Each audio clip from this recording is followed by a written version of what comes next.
Safia Shah, író, szerkesztő, televíziós producer, az afgán-indiai Shah-család leszármazottja, a világhírű szufi filozófus író, Idries Shah lánya.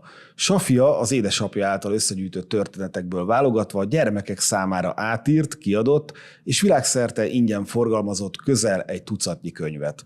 Jótékonysági tevékenysége során eddig a világ több tucatnyi országának gyermekeihez közel 7 millió példányban juttatott el ezekből a két tannyelvű tanítómesékből. Az írónő férjével Angliában és Marokkóban él. Dettre Gábor Balázs Béla-díjas filmrendező, Safia könyveinek fordítója és magyar forgalmazója Zoomon keresztül készített vele egy interjút, aminek a feliratozott változatát láthatják most. Ha nyitottak a különböző kultúrák találkozására, akkor semmiképp se hagyják ki. Safia, thank you so much once again. It's my pleasure. I have a couple of questions, not too many, 6 altogether, but we can actually skip 1 or 2 if it's needed. First of all, what is your interest, personal or otherwise, in doing what you've been doing? I'm talking about distributing, donations, donating, distributing, etc., etc. So, what is your interest, personal or otherwise, in what you've been doing? Yes, so when I was growing up, my father, who was a writer, quite a well-known Afghan writer, used to read us or even narrate to us stories. And we found that these stories were enormously helpful for us. And actually, I draw on some of the wisdom in those stories, even now, now that I'm in my 50s. And when my father died in the 90s, I realized that there was a lot of potential for these stories to be given back, in a way, to some of the countries from which they came.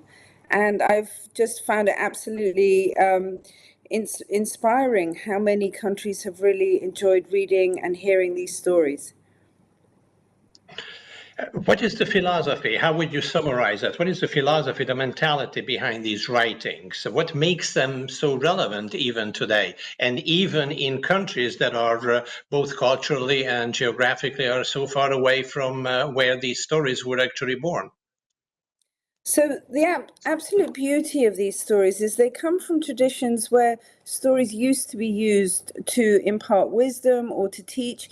And if you look around the world, stories are replicated, the same story, in many different cultures. So what we find that is that the sort of wisdom inside the story is often really a mix of psychology and understanding oneself, a little bit of very gentle philosophy. But really, it is getting children especially to feel empowered so that they can actually view their world in a way which makes them feel masters of their own universe. Yeah. Originally, the stories are from what we call the Middle East and certain parts of Asia. And they are linked to a particular religion, to a particular culture. But then again, they are not promoting any particular culture, any particular religion. Can you shortly, can you speak about the relationship to those cultures and that particular religion, which is the Islam originally, and within that, the Sufi philosophy? Can you actually talk a little bit about that? Yes, so my father was a Sufi writer, so basically he collected Sufi stories and Sufi teachings and made them more accessible to a Western audience. We were born and brought up in England, and what we realized was that these teachings are actually international. They do not need to be tied especially to religion or to a specific culture, but what they can do is make one feel empowered and interested in one's own sense of self. So Sufism is attached to Islam. It doesn't actually have to be. If you crack open the stories and the teachings, the stories themselves are international. They are repeated all over the world, not just in the East. So we found. And also, I just want to add something to that. Sufism also has also been very famous of being very, very open and very tolerant and very, very. And not at all rigorous, religiously speaking. It's a very, very open and welcoming, in terms of all other religions, all other cultures, kind of philosophy. Can you just a little bit talk about that? Yes, so very, very much so. So I was brought up not to be religious, really, to actually think more philosophically about, or psychologically about, what it is that motivates us, what drives us. In a way, religion sort of blinkers us a little bit like that. And if we are to look, hopefully, for solutions or expanding our knowledge, then maybe we can look a little further than some of the constraints of religion. So very much so. One of the main reasons that we are, I think, doing so well with these books is we print in dual languages. We very much want to show our differences, but also our commonalities in our cultures. We want to promote tolerance. We want to promote understanding of one another, and actually understanding of ourselves, and a way of perhaps working together or getting to know other cultures in this sort of very safe and positive realm. Can you possibly name of any other collections of stories, short stories, that are linked to the Sufi philosophy? I know a couple of them, but I would like you to tell me if you happen to know any world famous collections of stories or fairy tales. I was brought up not to really talk too much about Sufism, really because there is no. Because I'm using these stories, it does not make me a Sufi teacher or somebody who I literally do not have the knowledge to really comment on that. I wouldn't say. What I will say is that stories themselves are not necessarily linked to Sufi thought. Sufi stories in general are very suitable for what we are doing because they often have a message. They have a little bit of ambiguity at the ending.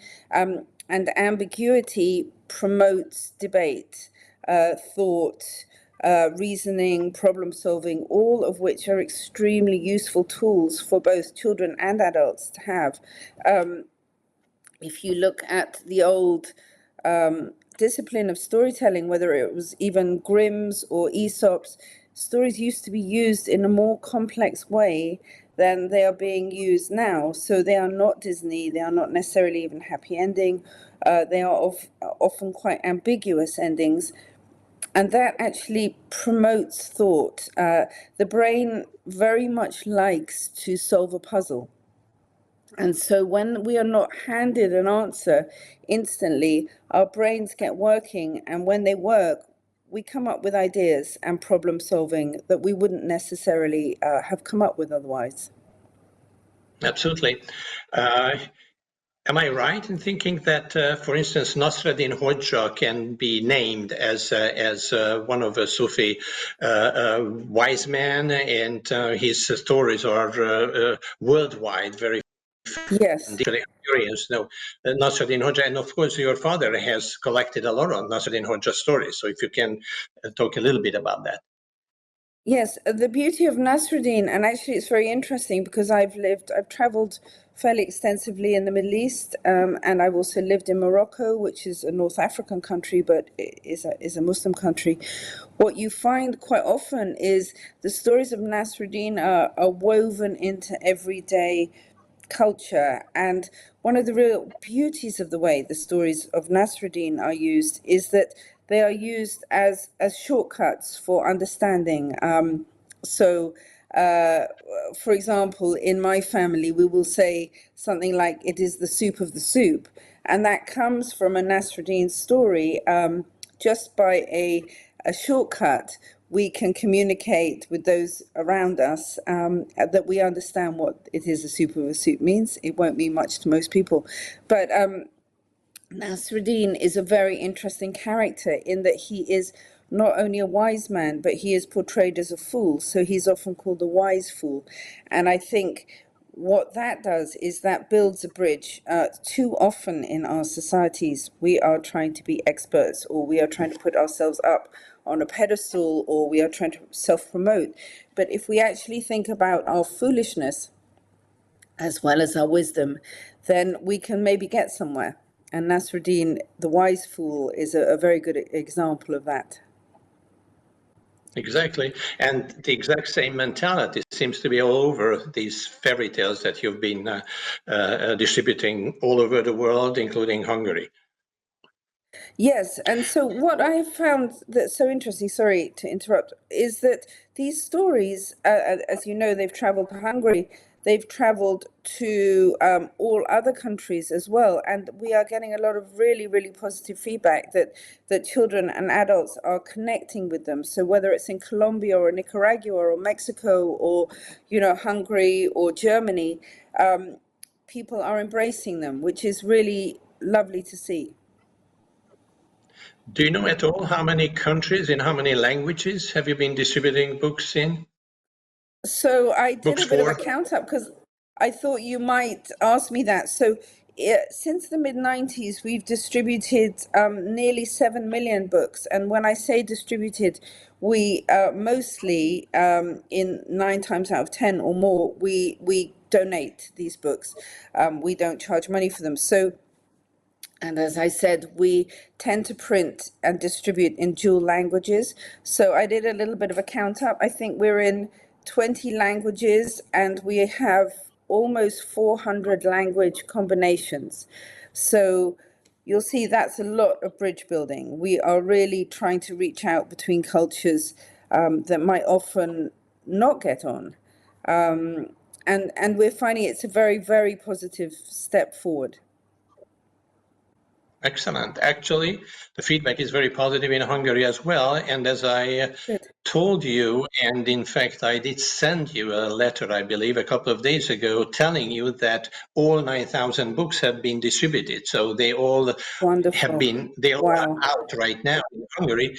Yeah. And there still is a need actually for some more. So if you will ever be able to actually give us a little bit more, then they would be really welcome in Hungary. I don't know if you are planning on doing it or not, but that might be important and might be very much welcome in Hungary. Wonderful. It would be our absolute pleasure. As you can imagine, we have quite a few countries we are dealing with. Hungary we find enormously important. We think that Hungary has a history of storytelling, a history of community, of family, and Hungary is a country that's very close to our hearts. And, we would absolutely love to supply and distribute more books to Hungary. Excellent. Safia, thank you so much. I mean, these were my questions. And if there is anything else you might want to add, I would appreciate it, but other than that, as far as I can tell, we have finished. That's brilliant. I mean, I will add one more thing, which is an exciting bit of news, which is, as well as the actual printed books, we are currently setting up a platform for online access that will have read online of the books, and it will also have animation, a simple animation of the artwork for the books. And the idea behind that is to create a little bit of a forum for people. As I said, children all over the world are reading the books. And if possible, we would like to link them a little bit, but we would also like to reach communities that actually are a little bit too remote for us to get printed books to. So that's a very exciting little bit of news. We're hoping for the end of this year or perhaps the beginning of next year. Wonderful. Thanks a lot.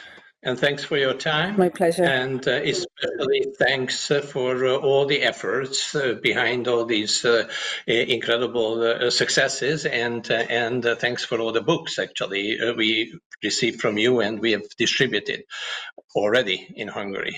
And we are waiting for the rest. Thank you for all your efforts. You have played a huge part in this. So thank you to all of you as well. Thanks a lot, dear. See you soon, and thank you very much once again. Thanks a lot. Thank you.